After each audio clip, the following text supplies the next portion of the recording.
इंदौर में रह रहे एक पाकिस्तानी युवक के खिलाफ उसकी पत्नी कराची निवासी निकिता ने गंभीर आरोप लगाते हुए शिकायत की है कि निकिता ने जहां पीएम मोदी और सिंधी पंच मध्यस्थता केंद्र से गुहार लगाते हुए आरोप लगाया कि उसके पति विक्रम नागदेव ने शादी के बाद उसे पाकिस्तान भेज दिया और अब भारत में दूसरी शादी करने की तैयारी कर रहा है।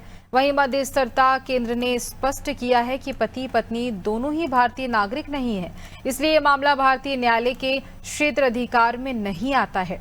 वहीं निकिता ने पाकिस्तान से वीडियो जारी कर पीएम मोदी से न्याय की अपील की है। उसने कहा है कि अगर भारत सरकार उसकी मदद करती है तो वह अदालत में अपनी लड़ाई लड़ने तैयार है।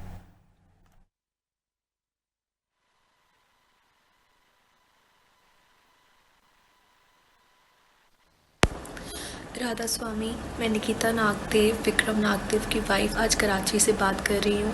मैंने पहले भी सिंधी पंचायत के हेड किशोर कुडवानी जी, मोदी सरकार से यही अपील की है कि मेरे साथ इंसाफ हो।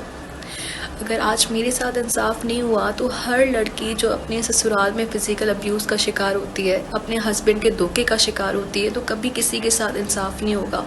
मैं आज आप सबसे रिक्वेस्ट कर रही हूँ कि आप लोग सिर्फ मेरे इंसाफ के लिए मेरे साथ खड़े रहें, मुझे और कुछ भी नहीं चाहिए। 2020 में मेरी शादी हुई थी विक्रम नागदेव के साथ 26 जनवरी को। मैं 26 फरवरी को विक्रम नागदेव के साथ इंडिया आई थी। कुछ दिन उनका बर्ताव मेरे साथ बिल्कुल ठीक रहा, लेकिन कुछ दिन के बाद उनका बिहेवियर मेरे साथ बिल्कुल चेंज हो गया। मुझे समझ ही नहीं आया कि ऐसा क्यों हो रहा है।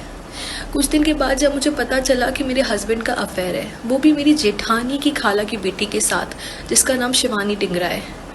मैंने यही बात अपने फादर इन लॉ को बताई, लेकिन मेरे फादर इन लॉ का यही कहना था, बेटा लड़कों के तो अफेयर होते हैं, हम कुछ नहीं कर सकते।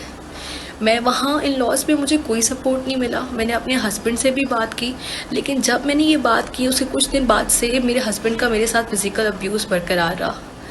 हर दिन मैं फ़िज़िकल अब्यूज़ का शिकार होती रही। मुझे कुछ समझ ही नहीं आ रहा था मैं क्या करूं, क्योंकि इंडिया में मेरे पास कोई भी नहीं था, मेरा साथ देने के लिए कोई भी नहीं था या मेरे साथ कोई खड़ा रहे। मैं आज श्री नरेंद्र मोदी जी से, रिस्पेक्टेड किशोर कुडवानी जी से आज फिर से अपील करती हूँ कि आप प्लीज़ इसके ऊपर सख्त कार्रवाई करें। लड़का इंदौर में व्यापार भी करता है और रहता भी है, जबकि उसकी नागरिकता अभी भी नहीं बनी है। और कुछ समय पूर्व वो पाकिस्तान कराची जाकर लड़की से शादी करके आया, फिर साथ में लेके आया। 2-2.5 महीने बाद वीज़ा के प्रश्न को लेकर उसको कहा कि मायके होके आ जाओ, और अटारी बॉर्डर पे वो छोड़ के आया। तब से 4 साल हो गए लगभग, वो लेने नहीं जा रहा है। लड़की ने आवेदन दिया, लड़के से बातचीत हुई, लड़के को प्रैक्टिकल समझाया कि भाई भारतीय नागरिक आप भी नहीं हो, वो भी नहीं है, आप तलाक ले लो, उसके बाद आप चाहो तो ब्याह कर सकते हो। और इस बीच में लड़के का दिल्ली की एक लड़की से अफेयर चल रहा था, जिससे वो सगाई भी कर चुका था, लेकिन अब वो शादी करने जा रहा मार्च में। इस बात को लेकर कलेक्टर को रिपोर्ट हमने भेजी कि ये हमने प्रकरण को सुना, ये स्थिति है। चूंकि लड़का है, भारत का नागरिक नहीं है, लड़की भारत में है ही नहीं, वो पाकिस्तान की नागरिक है और वहीं रह रही है। अतः भारतीय न्याय क्षेत्र के अंतर्गत ये प्रकरण नहीं चल सकता, अतः लड़के को डिपोर्ट करके पाकिस्तान भेज दिया जाए।